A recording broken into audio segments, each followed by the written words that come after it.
mascot horror genre is a very popular genre among indie game developers right now, and one of the games that paved the way for that progression into the mainstream gaming world after games like Five Nights at Freddy's and Bendy and the Ink Machine is none other than Poppy Playtime from indie game developer Mob Entertainment. As one of the larger, more high-budget indie games, Poppy Playtime is one of the most well-known and most popular indie horror games out there right now. It's got the bright colors, the creepy atmosphere, and the deep lore that excites the fan base. But is it actually good?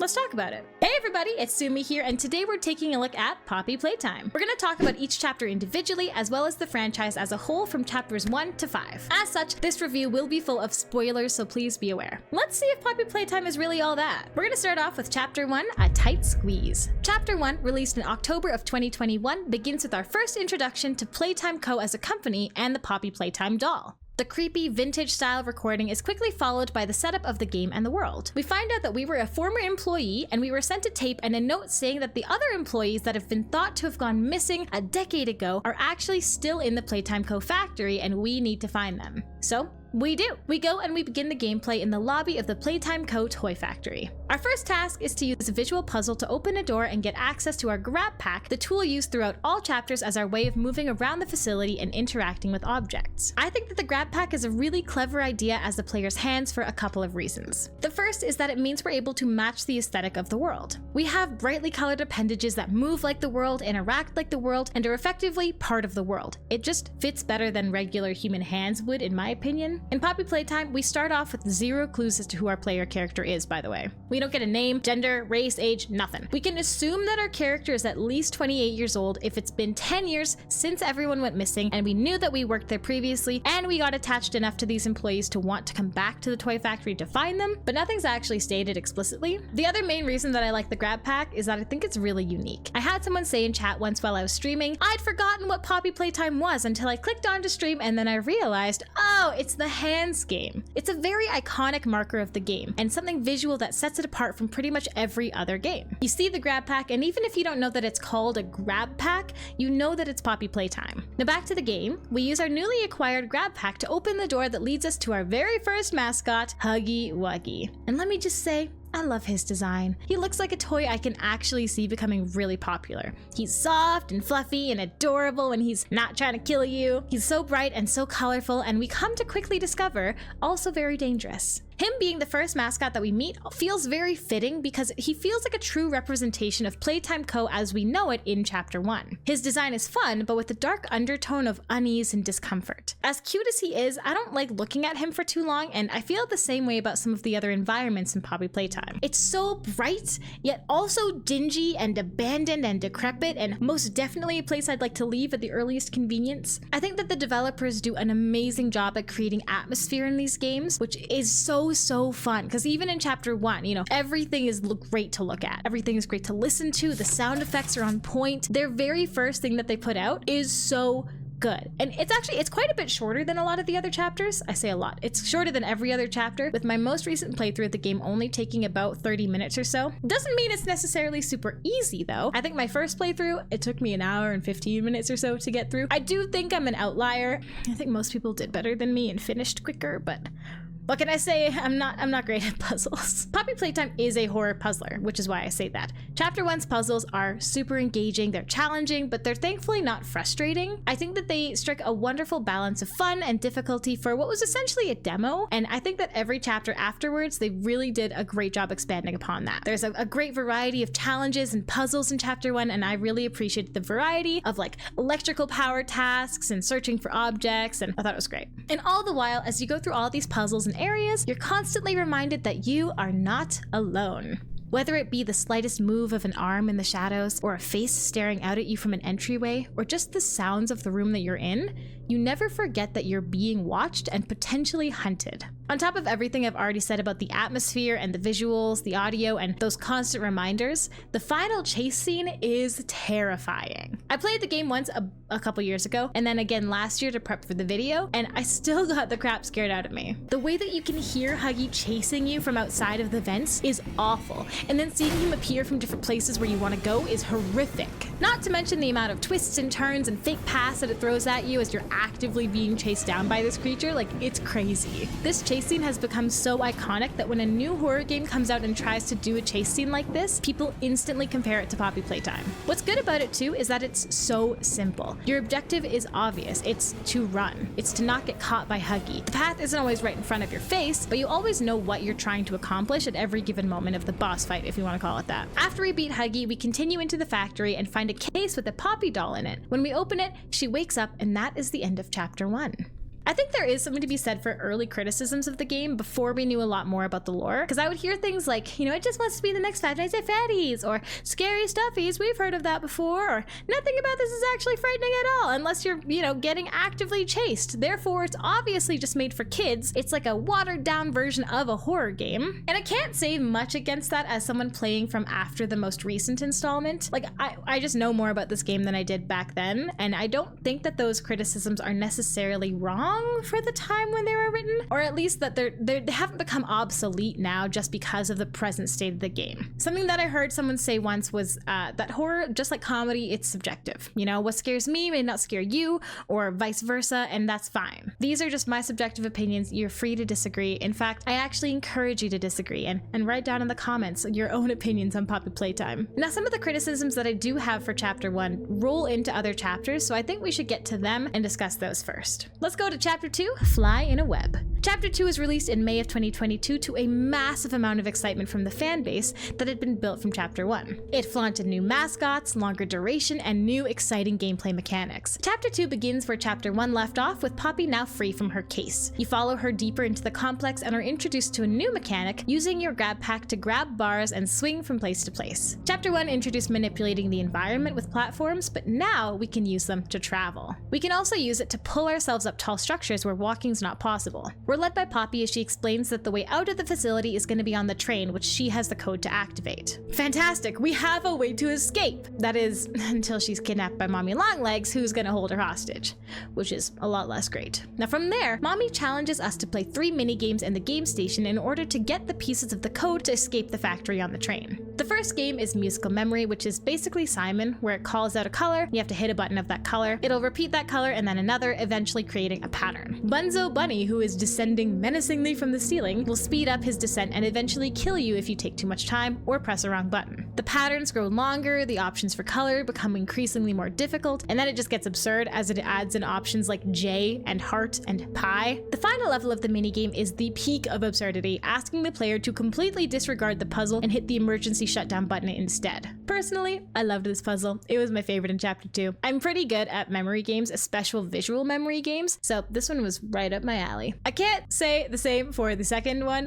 Whack-A-Wuggy, because I hated that one. It is, as you can probably guess, a play on whack-a-mole where there's 18 tubes scattered around the room that you're standing in, and you have to stay alive by smacking the various mini Huggy Wuggies who are emerging from the darkness. I only found it frustrating because it was so dark. And I get that that's like the point of this one, where it's supposed to be dark and scary, but in the game where the objective is to hear, see, and smack, if I cannot see where to smack, I just lose. So I actually turned the brightness up to max, which did help a lot, but the first round of it was like torture. I appreciated that they have a ton of audio things to help you find the Huggies since it is so dark, but by the end of the round, when there's like 8 of them coming out at the same time, the sound stops being helpful because they're everywhere and I still can't see. It's not the worst game I've ever played. I passed it in like, 3 tries or something like that, but I still hated it. And the third minigame is fairly straightforward. It's Statues with PJ Pugapillar, where he's gonna slowly make his way towards you and you have to run away. But there's a catch. When the lights are off, you can move. As soon as the lights turn on, you have to stop moving. PJ does not obey these same rules. The game does a really smart thing here where it subverts your expectations, and instead of the exit being at the end of the course, you have to go off to the side to break out of the game entirely. I've seen pretty much everybody mess this up on the first try and go all the way to the end, only to realize that there's no exit there. I think it's really funny. This minigame I don't have a ton of grievances with. It's not that hard to pass. It might take a try or two, but it's so straightforward that once you get the hang of it, it's almost the easiest of the 3 minigames. So that was fine.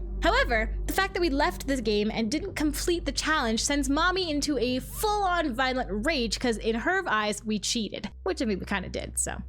This begins the final sequence of the game, Hide and Seek with Mommy. This section functions similarly to the first game's chase scene, except this chase is much longer and sporadically has puzzles scattered throughout. I think that it's a good step up from the latest chase scene, and it elevates it in a way that the sequel definitely needed, but I do think that it shows off one big flaw, and it's that the element of puzzles in the chase scene immediately cuts down all of the tension. You know that if you're faced with a puzzle, Mommy is not going to be coming in after you until after you've finished it. I don't think this is necessarily a problem that I'd want to have them fix by having her chase us while we solve the puzzles. After all, there is no fun to be had in getting hunted down and also having to think through which color goes where and in what order.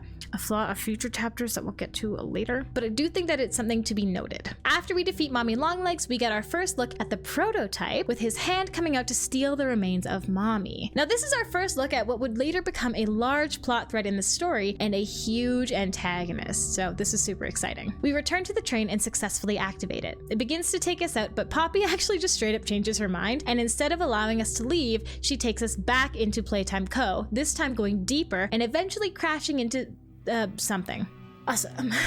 Personally, I really like Chapter 2 a lot. I think that it expanded upon all of the great things of Chapter 1 and then added more to the world of the game, which I love. We're gonna go ahead and move on to Chapter 3, Deep Sleep. Chapter 3 was released in January of 2024 and got some amazing reviews right off the bat for its horror and its puzzles. It is very different from the first two in that it's both a lot darker in physical lighting and graphics, but also in tone. The game starts to reveal some of the truly terrifying implications of the lore, which so many people loved. I, on the other hand, I can't stand this chapter, and I'm gonna tell you why. The game begins right where Chapter 2 left off, with us trying to find a way out after the train crashed. The problem is, the train left us in a place that we were not supposed to be, eventually leading us to an on-site orphanage, Playcare. We are introduced to a couple of new characters, one being Ollie, who communicates with us via a phone, sometimes, when it's convenient for him, I guess. The other main character that we meet is Catnap, who had previously been used to put the children in the orphanage to sleep with his red smoke. This gas is still in the facility, and in order for us to escape this place, we're gonna have to divert that gas to a different section. Before we're able to complete the task, however, Catnap yoinks the electricity. We are then given the task of restoring Playcare's power through the various locations scattered around the dome. We have to go to Home Sweet Home,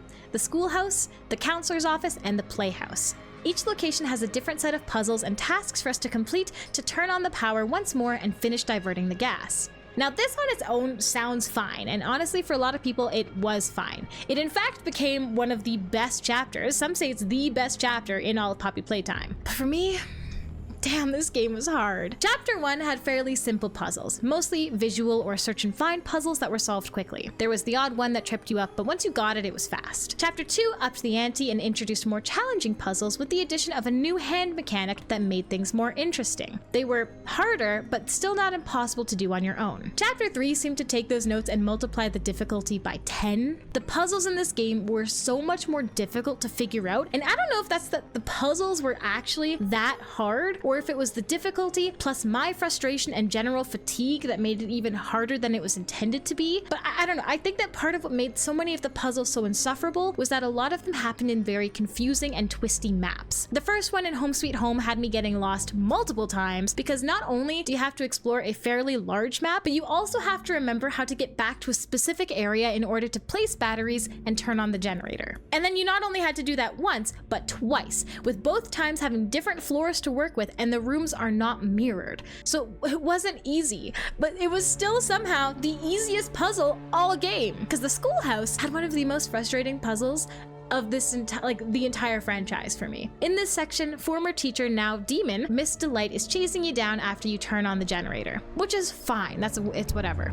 However, she can only chase you when you aren't looking. It's a very creative and original idea, I see. My issue is that she's surprisingly fast, and on your way out of the facility, there's like 4 different puzzles that you have to do while she's chasing you. And so I found the fight to be really quite frustrating because it asks you to find certain things and use them, but also you have to now navigate through a new map while watching her. So what they're asking is for me to search around a bunch of rooms in hopes of finding something helpful, because they don't specify what I need, while I'm being hunted down by a robot who moves when I look away. Honestly, like, this wouldn't be that big of an issue if it weren't for the fact that you can't place batteries unless you're directly in front of the spot for it. Like, you can't be beside it or a few feet away. You gotta be looking at it while you're in front of it. And that was a problem because if I'm looking at the battery slot, guess what I'm not looking at? And guess what's running after me when I'm not looking at it? You get the gist. This entire sequence just stressed me a lot. And not in the fun way that horror games tend to lean towards. It just stressed me out to the point of frustration where I didn't actually understand what I was supposed to do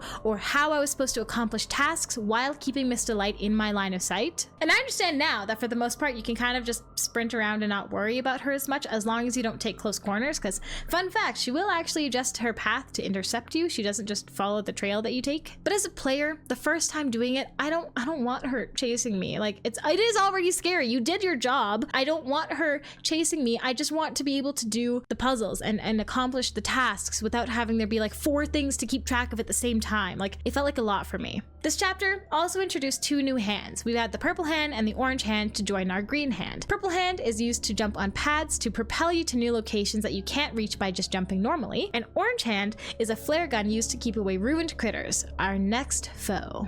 Oh, this next battle. I hate the ruined critters. The section where you run through their lair, if you don't realize that you have to run straight through, because they don't tell you, it's just torture. When you figure it out and you're led to the center of the playhouse, it gives you a new puzzle, but then there's no direction. And so I had so little clue what was happening or where I was that for a solid 20 seconds after I arrived, I thought I fell through the map. And so because I didn't know what I was supposed to do, I spent so long on this one puzzle. And in the grand scheme of things, it's a very simple puzzle. But when you get 0 direction and you're still being swarmed by little demons, it's a bit stressful, right? Also, just navigating this entire place, like everything in chapter 3, is a nightmare. I kind of already said, but like, I genuinely hated navigating multiple parts in this chapter. Now let's just say you get past all that and you're doing fine and you're doing well, and you get to the counselor's office where it becomes apparent that Catnap and his red smoke is all over the place. Well, it's a good thing you have a gas mask, right?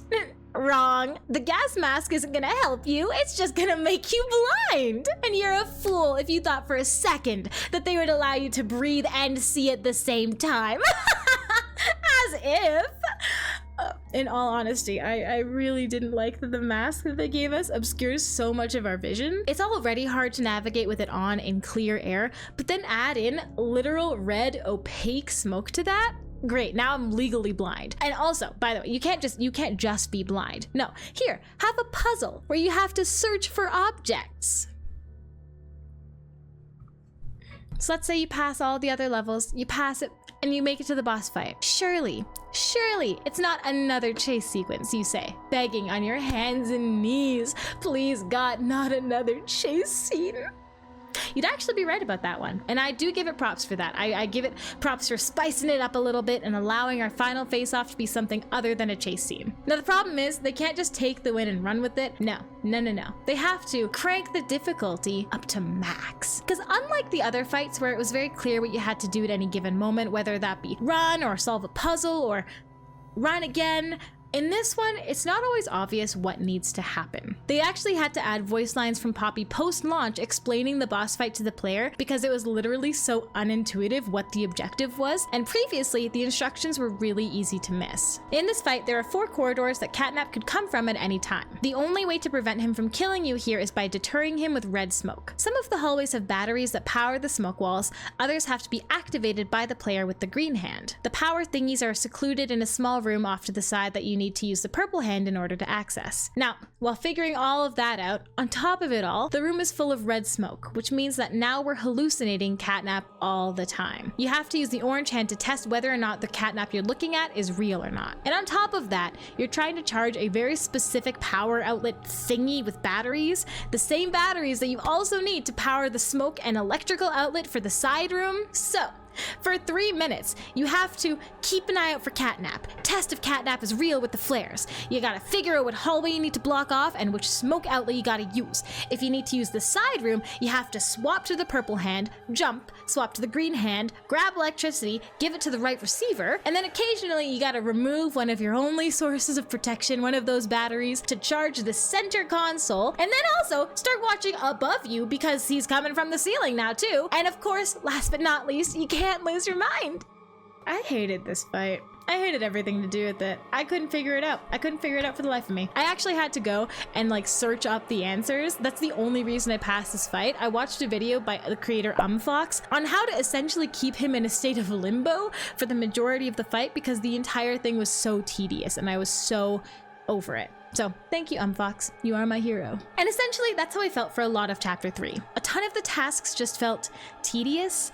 They lasted forever, they weren't always clear, and they ended up feeling more frustrating than frightening. I don't think this is a bad chapter. I want to make that super clear. Like, I think that the level design was really cool in the sense that I liked being able to explore all of these different locations in Playcare, and I think that being able to dive deeper into Playtime Co.'s lore and the secrets underground was really, really cool. I think it was absolutely the right move to take us here for Chapter 3. It did exactly what the franchise needed for a third installment, which was to expand the world farther than any of the others had taken it and give us a huge glance into the true nature of the game, which I think it did really, really well. I just wish that they hadn't leaned so far into making the focus be challenging puzzles and boss sequences, you know? This chapter had us following Ollie and eventually reuniting with Poppy at the end as she explains to us why all of the employees went missing a decade ago. Turns out that all of the toys decided to band together in order to fight for their freedom, and they killed every single employee, all the executives, every guest, every scientist in the entire factory in an event called the Hour of Joy. Now, in order to get revenge on the evil entities that brought around this tragedy, Poppy needs our help, and we join her on an elevator to descend even further into the facility. Unfortunately, Kissy Missy is attacked before she can join us, and the chapter ends. And that leads us pretty nicely into Chapter 4, Safe Haven. Now, I'm just gonna say it early to get it out of the way, but this chapter was really, really buggy. I'm sure most of the things that happened to me are fixed now, because I played it February 6th, 2025, which is like a week after its release, and like a ton of patches were already implemented by then, but I still ran into a ton of problems. So by now, by the time you watch this, most of this hopefully shouldn't be a problem at all. So take this section with a grain of salt. But there were issues with graphics all over the place, audio problems. The game didn't always understand where I was in the story and would sometimes legitimately play boss music for an entire puzzle because it didn't realize that I'd finished the boss fight and then died and then respawned at a new checkpoint. I keep forgetting I need to hold. That's my bad. I keep being bad at swinging off things.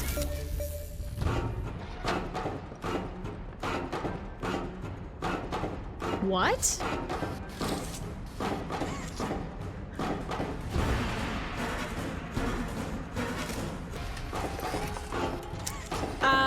I think it's super bugged.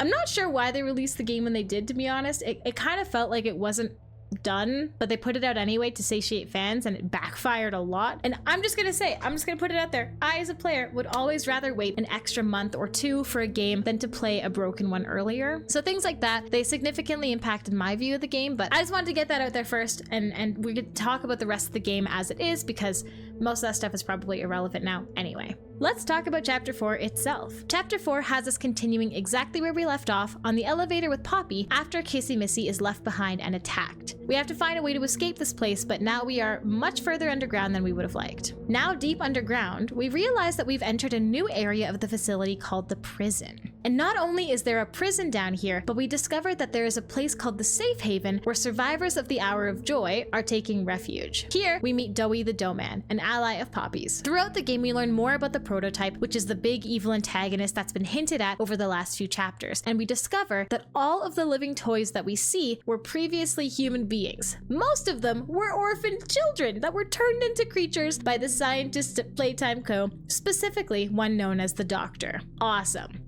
That's great. We find out that the Doctor and the prototype are working together, and the former becomes our big bad for this chapter. We have to navigate our way through mines and tunnels to try and kill the Doctor, making our way past his pets and guards along the way. And then it actually turns out that the main boss at the end wasn't him at all, it was Doughy. Now, I actually liked Chapter 4 a lot more than Chapter 3. I found that the puzzles were easier or more intuitive. They weren't necessarily always faster, but I almost always understood what the task was. There were a couple spots I got stuck in, but that I don't think was a fault of the game. I think that was a fault of me, so oh well. I like the way that the puzzles were designed, though I think a lot of people actually would disagree with me. I didn't feel like I was getting lost in the map or that I was having a hard time figuring out what to do the entire game. Like, it genuinely felt like a really good difficulty. I think the devs likely got the note that chapter 3 was too big of a step in the difficulty direction, so they tamed it down for this one, and it was great. I also noticed that they amped up the amount of collectible items that you could find and read through to elaborate on the lore. And while I, someone who really enjoys the lore, I didn't mind that one bit, I can say it was actually a lot of stuff. I feel like a significant amount of my playtime was made up of me just reading like 15 documents full of scientific jargon and watching tapes that were like 4 minutes long each. And again, like, it's a lore goldmine, and I love seeing people put together all the clues to flesh out the world, but for me it did feel like a lot. Now, one major grievance that I do have with this chapter comes with the boss fight. While the rest of the puzzles are somewhat toned down from the previous chapter in terms of difficulty and clarity, the boss fight was somehow worse.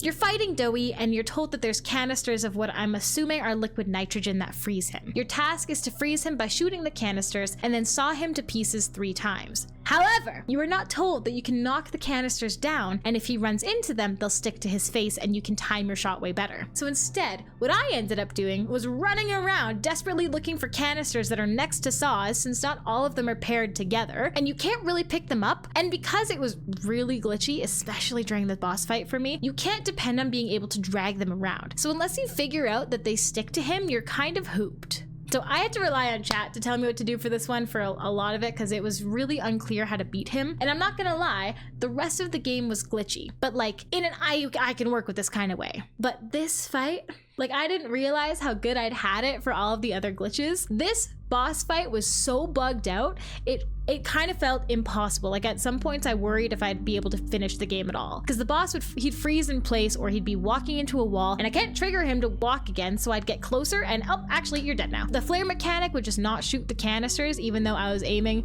right at them, so that was a pain. And I think that the design of this fight was just not great. It's an arena style map with paths all over the place, but if you go down a level, it can be really hard to figure out how to get back up. And the handles that allow you to pull up almost everywhere else in this entire franchise, for some reason, don't let you do that during this fight. You can only use them to swing across gaps. It only took me 20 minutes to beat this boss, but 15 of those minutes were spent really confused and frustrated out of my mind. So again, I hope that they fixed that by now. I feel like they must have. Now overall, I actually did like this chapter a lot. I liked the escalation of the world and the levels and the stakes, but I just wonder if they should have left it in the oven to cook for a little bit longer, because the bugs really got in the way of the potential quality when I played it. Now we end chapter 4 by killing Dowie and going deeper into the factory and eventually getting separated from Poppy and Kissy. Poppy, because she abandoned us like a coward after we discovered that Ollie was actually the prototype the entire time, and then Kissy because we were attacked by, you guessed it, the prototype. We find ourselves in the laboratory and come face to face with our old nemesis, Huggy Wuggy. And that brings us to the final installment of Poppy Playtime. Chapter 5, Broken Things. Or so I freaking thought! Turns out this is not the final chapter, much to my chagrin, but before I get to why this irks me so much, we're gonna talk through the story a little bit. Now, chapter 5 has us starting off immediately where chapter 4 left us, with an unfortunately alive Huggy Wuggy. This kicks off the first chase scene, and actually I'm gonna stop here and we're gonna talk about that and get it out of the way so we don't have to keep bringing it up. Chase scenes in this franchise have thus far almost been like a signature move from Mob Entertainment. Like, every chapter so far has had them. They've become a staple of Poppy Playtime games, but it's revealed a real weak spot of the mechanic that's honestly persisted for the last couple chapters, and I think that Markiplier put it really well. When you have chase scenes, especially those that introduce new mechanics to them, you are putting the main advantage you get from a chase at risk. The advantage being the player immediately locking into a headspace of fear and momentum and the essence of go. If I have to puzzle through a chase sequence and have brand new things get introduced to me mid-chase, I and most other people are gonna die, probably more than once. And every single time you die, the stakes are lost. Because instead of it becoming running away from the scary thing, it becomes trial and error to figure out the answer to a problem. It becomes, I'm gonna spend a round of the chase looking around because I just don't understand what's being asked of me. And instantly, like that, I'm unafraid. I am not scared of the thing chasing me, whether it be a little inside animal or whatever they're called, or the whole prototype. If I have to repeat the same chase 4 times before I even understand what direction you want me to go in, that feels like a developmental flaw, not a player flaw. Do you know what I mean? And the reason I bring this up now is because this chapter had by far the most chase sequences of any of them in this franchise. And I was tired by the end of this game. Like I just wanted it to be over. I just wanted to understand how to run away. And it kind of brings me back to what I was saying earlier about how in chapter 2, having puzzles mid-chase take away fear because I knew it meant I got a break from mommy, and how that was a negative thing. But now they gave me puzzles in the middle of chase scenes and I just wanted to cry. Like, there is no winning. I think that's more of an unfortunate thing for the devs, honestly, because now you can't stop the chase for puzzles because people stop getting scared. And you can't keep the chase going during puzzles because people die and then stop getting scared. And so you just don't win. Anyway, we're gonna keep going. We run away from Huggy and end up even deeper in the labs. While in the labs, we run into a new character named Giblet. He's a new character. Are you excited yet? Oh, why is he here? What does he do? Don't ask me such ridiculous questions. He's here to lead us to the next set piece, obviously. We find out from Giblet here that the news of our arrival and disruption from the factory has made its way down into the bowels of Playtime, and we've been given the name the Playtime Butcher. Is it wrong? Not necessarily. Is it kind of morbid considering who this guy is? Yeah. A little bit. We also discover that Giblet and his friend Chum are looking to help us destroy the prototype for good. The plan is to look through the labs of Playtime and see if we can find anything that's going to help us end him. After some searching, we end up finding some files regarding something called negation compound, which looks like it counteracts growth serum. Now, personally, I feel like it would have been kind of nice to get a sense of what growth serum is before introducing a compound that cancels it out. Like, from what I understand, Poppy Gel is growth serum, or that's what I'm guessing at least, and I think that the Poppy Gel is what makes the toys come to life. I feel like with the huge gaps between chapter updates, like it's been a year since chapter 4, it would kind of be nice for the devs to reiterate a couple of the major plot points for those of us who want to keep playing but don't want to go replay previous chapters. You know, like I don't feel like I should have to go do research before playing the game again, and that's a little bit what I was feeling. I kind of felt like it thought that I'd gone and like watched all of the lore video essays and that I was super caught up on everything, and I was not. I was super not. So I don't know if that's an expectation thing that they'd set up, or I don't know. Now we pass on this new information to Giblet, and the plan is to get more info from a backup drive in IT. And this is what drives the rest of the plot of the chapter, which is us trying to make it to IT in order to find the backup drive. Now along the way, of course, we run into a couple of problems. One who goes by the name of Lily Lovebraids. This is a character that I think makes more sense on paper. I don't know if she was executed very well here. From what I gather, the concept is that there was a woman who was like a young audience's actress who made propaganda videos for Playtime to warm the kids up to the idea of being toys so they wouldn't reject being experimented on. And then she would also do like the introductory videos for newly made toy kids as they adjusted to new bodies. Something happened and they ended up turning her into a toy as well, into Lily Lovebraids. This alone is actually a really cool concept and kind of terrifying when you think about it. Like this woman's just doing her job, being a cog in the big horrifying world of child torture and murder, and she seems to be fine with it.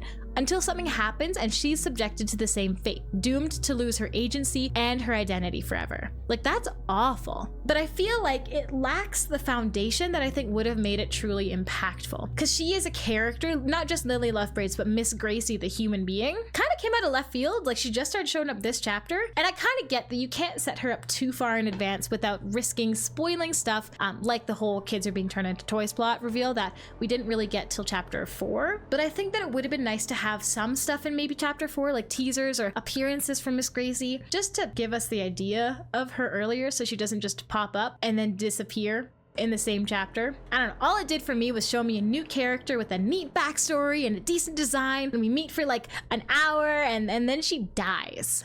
I don't know, you could have deleted her from the plot and nothing would have changed, which is kind of unfortunate because I don't know, what it tells me is Mob started with a cool concept for the lore and the story, and it feels like they just kind of started making stuff up, you know, winging it as each new chapter comes out. It feels like there wasn't a whole lot of forethought or planning to go into the end of the story. They set up a lot of stuff and aren't sure how to pay it off. It kind of feels like, I'm going to compare it to Star Wars for a second, because I think the Star Wars sequels are a really good example of this, where the first and the third movie are made by the same director. So one guy is going to set up the whole story. He's going to set up the world, set up the characters, but the dude who takes over for the second movie, he's going to go off with his own ideas. You know, he's going to take some of those threads, kind of start to continue them, add in some new threads to progress the plot in his vision, but he's not going to be the one to finish off the trilogy. It's going to be the first guy again. So that guy is going to have all of his ideas from the first one and want to finish those off in the third, but now also have to deal with whatever was happening in the middle there.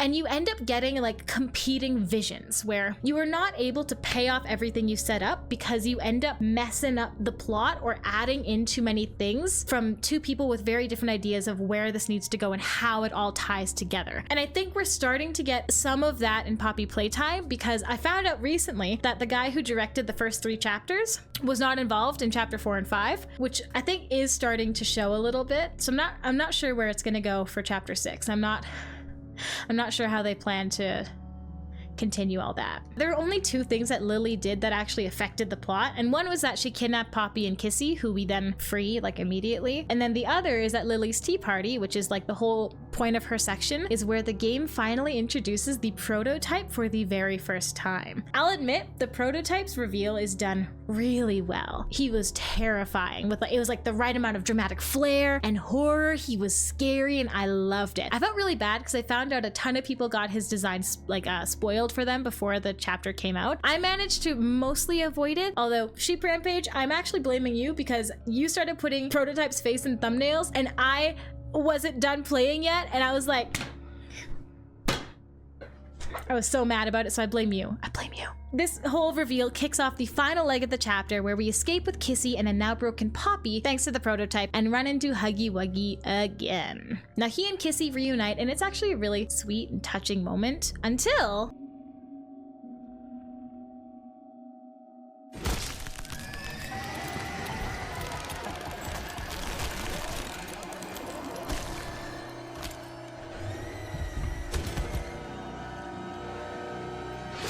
Are you joking me?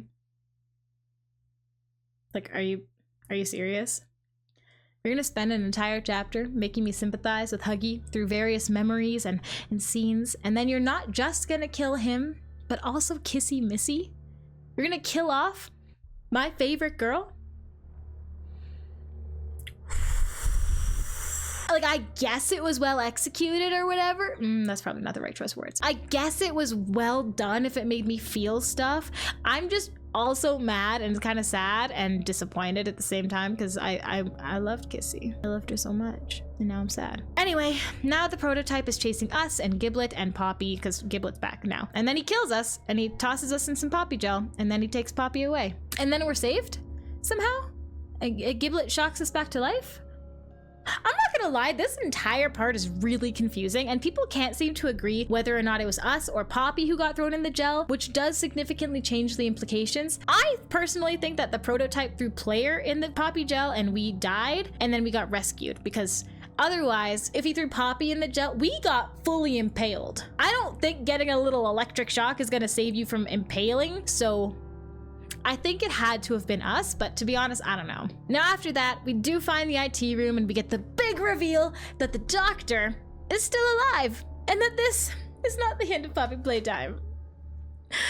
What do you mean? Let's talk through the good things in this chapter. I liked that they listened to the players about there being too many VHS tapes to watch, and they introduced something new with cassettes, where you're able to listen to the audio but still move around. I thought that was a great change. Did I still end up standing still to listen to things? Yeah, but I like that we have the option to move now. The visuals are great, just like they always are. I feel like that's standard for Poppy Playtime now. And there were no bugs in this chapter, which is a far cry from the last one. I didn't bug out a single time, so huge improvements there. I liked the new mechanics with the pressure hand and the element hand. I thought that the puzzles to go along with those were really cool. I liked the way that they were utilized. I thought it was very fun. Now let's talk about the things I liked less. I don't don't really want to go into everything I disliked about this chapter because I feel like we'd be here for a while. This is my least favorite chapter by far, but I think that most of my gripes can still be boiled down to one thing, and that's clarity. This chapter lacked clarity in almost every aspect. Plot-wise, I had no idea where it was going and where we were or what we were doing for pretty much the entire thing. Like, I couldn't even really remember where we were going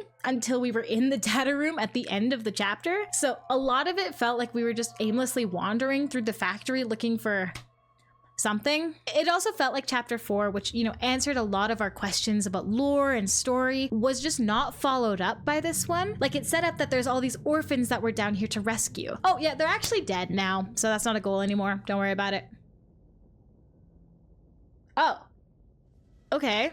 And we're not here to save any of the other staff anymore because now we know that they're all dead. So what is our purpose? Is it just to destroy the prototype? Like, okay, I guess. Lore-wise, I felt like this chapter was a bit hit and miss for me. I thought that it gave really great depth and insight into Huggy Wuggy's character and the experiments that were done on these children that we learned about last chapter, but it also introduced a bunch of lore that felt like it came out of left field. Like I was saying with all the poppy gel and the negation compound and the growth serum, it didn't really stop to explain to the players what those things are or what they do. And I think that likely a lot of that info is going to be hidden in all of the sheets of paper that are scattered around in the games. But I feel like this game should be communicating big plot points like that to the player outside of collectible items as well. Because what if I miss something? Do I just not get to know what's going on anymore? Do I have to wait until I watch a game theory or something in order to find out what the plot is? I don't know. I don't think that games should operate on the assumption that every player is going to 100% their games in order to understand the story. When it came to expanding lore we already knew, it was great. New lore, I feel like they didn't handle as well. And I feel that way about the characters too. I don't know who told Mob that they needed to add a new major character to every single chapter, but that person did them so dirty. Like, we are 5 chapters in, man. We are like 12 hours into this game. Why are we still meeting brand new characters that do literally nothing for the plot and I couldn't care less about? Like Giblet, I don't care about that guy. I don't know him. Lily Lovebraids, I don't care. And also now she's dead. It just feels so inconsequential, you know? Like at this point, I know not to get attached to new characters because they're probably only going to be here for a single plot point and that's it. And it's just irritating. The only time that actually got me emotionally was Kissy dying, and that's because we've now gotten to know her over several games. I think what would have been ideal is if Poppy didn't run off at the end of chapter 4 and the 3 of us fell down together. So like me, Kissy, Poppy, we're a team now. Because Poppy leaving us did nothing for the plot. So let's just have her be the Giblet of chapter 5. Let's have her give us all the exposition that we need. We don't need a new character. So like we can go off on our own and we can find our answers for the prototype. And then we don't actually need to free them from Lily's place. In fact, we probably don't even need Lily anymore. I don't know. I think that there had to be ways for them to clean up the story and the lore in between chapter 4 and 5. Because it just ended up feeling really disjointed and unsatisfying. Going back to lack of clarity, there was this thing that kept irritating me throughout the entire game, and it was that there is often 2 puzzles going on at the same time within a certain space. One of the puzzles would be to progress the story and continue the game, and the other would be to get a collectible. However, it was usually really unclear which was which meant I ended up spending way too much time on puzzles I didn't even need to do, which were also usually way harder than they needed to be. And if I ended up not finishing them because I figured out which puzzle I actually needed to do, then it was like a super unsatisfying to just have some like random stuff going on in the background that I didn't even need to take care of. Like that battery opening, I just don't need that. Or that entire room, unimportant. I wish that there had been something to tell me which puzzle I actually needed to give my energy to, as I was already starting to get so beaten down by the game. And at the end of this chapter, that's kind of how I feel. I just feel beaten down. I'm over it. I'm so over this weird little dance that we keep doing around the plot and the lore and the story, and I can't keep doing this, man. If chapter 6 isn't the last chapter, I'm probably gonna drop the series, because at that point, like, what is the point? What are we doing here? So that is each individual chapter of Poppy Playtime summarized and reviewed. But what about Poppy Playtime as a franchise, as a whole? Let's chat about it. We're going to talk about some of the things that I think apply to all of the chapters of the game. Some things will be a little different for certain chapters, but we're going to talk about my general thoughts. I think as a whole, Poppy Playtime is very impressive. The graphics are great, the gameplay is fun, the characters are unique, and I think the story is really engaging. Bugs aside, the graphics of this game look amazing. From chapter 1 to chapter 5, you can really see the improvement in their environments and their characters, the facial expressions, and everything around them. It's just a great game to look at and play in. Personally, I think the gameplay is really fun. I think while some puzzles are ridiculous and hard, the majority of the time it's really fun and rewarding to work through. It's not necessarily unique, especially in indie horror where every other game is a puzzle game, but they still manage to be creative and come up with new objectives and obstacles. Not everyone's going to agree with me, but I really like the character designs. I think their designs are so good and their backstories are amazing. I love all of it. I think Kissy Missy was my favorite, and I will never forgive them for what they did to her and to Huggy. I do think, however, that one of the flaws of having them be cute and bright and colorful is kind of one of the game's flaws as a whole. It's not necessarily scary? Like, don't get me wrong, they all have their moments, but design-wise, they're toys. They're meant to look like toys. They're meant to look approachable and lovable and cute, and the team succeeded in doing that 100%. What makes them creepy isn't their look, it's their story. That's what makes them haunting. It's not big noodle monster, that's a child. That is a tormented child that they put in some creature's body. That's what's scary. Design-wise, Huggy's only scary when he's in full goblin nightmare mode with the teeth and the scrabbling after you in the vents, Mommy Longlegs is honestly even less scary than that because it feels like she's so easily evadable and she changes less physically. Catnap, honestly, I think does a great job of feeling eerie and daunting with his permanently gaping black mouth and his beady eyes, and his nightmare form is really scary. But then he's gone in honestly a super lackluster way. He's just immediately gone. I think he would have been a cool one to maybe continue to loom over us as the games progressed, given that he was the scariest design for a major antagonist in the first 3 chapters. I thought some of the other characters that had cool designs were like Yarnaby with his mouth that opens through his face. I thought that Dowie actually was quite scary with his nightmare mode with the 3 people coming out of his mouth. That was terrifying. But then you get to people like Lily Lovebraids, where it's like, she's fine. She's more cutesy than scary, and her scariest form was definitely what she looked like in the dark, but you only get to see the glow-in-the-dark features when you die during her little hair chase thing. So they're super cool, and I honestly think we should have seen that more, but we didn't really get a chance to, which is kind of sad. The prototype is by far the scariest design in the game, and thank God for that, considering he's like the biggest bad of them all. And I think his design is really cool. It's creative and it's scary and it's dangerous. I thought they knocked it out of the park with him, which apparently not everyone agrees with me. There's been some discussion online of whether or not his design was scary enough. Personally, I actually quite liked it. I think they could have gone further with it, but I think he's fine the way he is. Overall, the game is really good at maintaining a creepy atmosphere, although sometimes it'll drop the actual fear factor, relying on jump scares to frighten you. Generally, there's a really careful crafting of the environments and the maps, the sound design that all lend themselves to creating that bone-chilling feeling when you're walking through this facility, which for the most part is so good. They do atmosphere so good in this game. I think the only chapter where I felt that really drop off for me was in chapter 5, because I think part of it was that I just felt really alone in the chapter. In almost all of the others, there's always the sense of something watching you, whereas in chapter 5, it kind of felt like, I don't know, aside from a random shadow and scraping of claws of a wrong side animal, there's no one down there. You're just kind of vibing alone in a brightly lit lab doing puzzles. Now, one of the other criticisms that I have for this game often is that there's very little guidance on what to do in most spots. It'll tell you a task for a certain area, and great, you complete it, and then you enter a new room, and then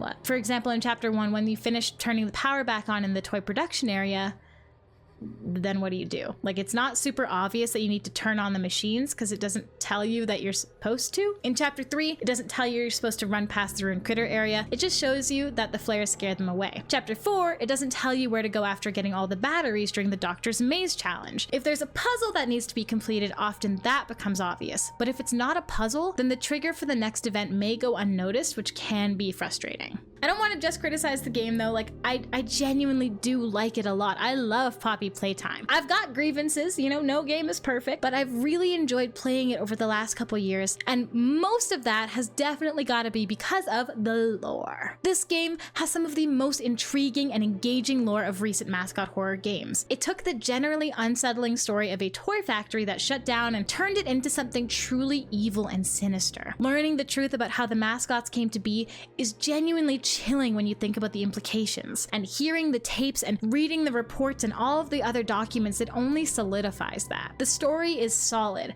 with enough mystery to continue to keep the audience engaged. They were even able to hold back on confirming a lot of the lore until chapter 4, which I think is really impressive. I think something else that keeps me engaged personally is knowing that our player character is involved in all of this enough that they're able to have gotten this far, but we still don't know what our role in all of it was. And like, I want to know. I want to know who and what the prototype is and what it wants and why it wants it. I want to know what's up with Poppy and why she still puts me off a little bit. I want to know the answers. And the writers of this game's story deserve huge pats on the back because they have done an amazing job crafting it. There are certainly parts of the story that I'm still trying to piece together and make sense of, and honestly, chapter 5 brought in a bunch of new stuff that has made me doubt whether or not the series is going to end with a satisfying conclusion. I think chapter 4 did an amazing job of answering a ton of questions and clarifying a lot of the plot. Chapter 5, on the other hand, ended up just raising more questions and didn't do a whole lot to build off of what we learned from the previous chapter. But oh well, it's up to chapter 6 now to wrap it all up with a nice bow. The other team that deserves insane praise for their work on this are all of the voice actors. Oh my goodness, all of you are incredible. The voice acting never fails to elevate the games, from in-game characters talking to us to all of the tapes that we find lying around. Everyone who acted in this did an amazing job, and I give kudos to all of you. This leads us to kind of the actual state of the game today, or at least how I feel about it. I think that if chapter 6 isn't the final chapter, it might be curtains for Poppy Playtime. Chapter 5 being the way it is already kind of feels bad. Like it didn't feel like we progressed the plot very much at all. So I can see them doing chapter 6 in a very similar way, just to be like, aha, we're making chapter 7, and this time it's gonna be even bigger and even better, with another big bad guy to kill immediately and other hard puzzles that will make you want to jump off a cliff. You know, like I think that this is going to be the real determination of whether or not they're going to maintain their fan base, because like, dude, they already lost Markiplier with chapter 5. Like he's out, he's gone, it is over for him already. And if they don't play their cards right, I think that a lot of us, myself included, are going to be right behind him. Now, if you've played the game, don't forget to tell me what you thought. I really want to hear other opinions on whether or not people love Poppy Playtime, if you hate Poppy Playtime, if you quit 3 chapters ago, if you can't wait for chapter 6, and if you haven't tried it yet, I actually do really encourage you to give it a shot if you like mascot horror games. I feel like I've been talking down on it a lot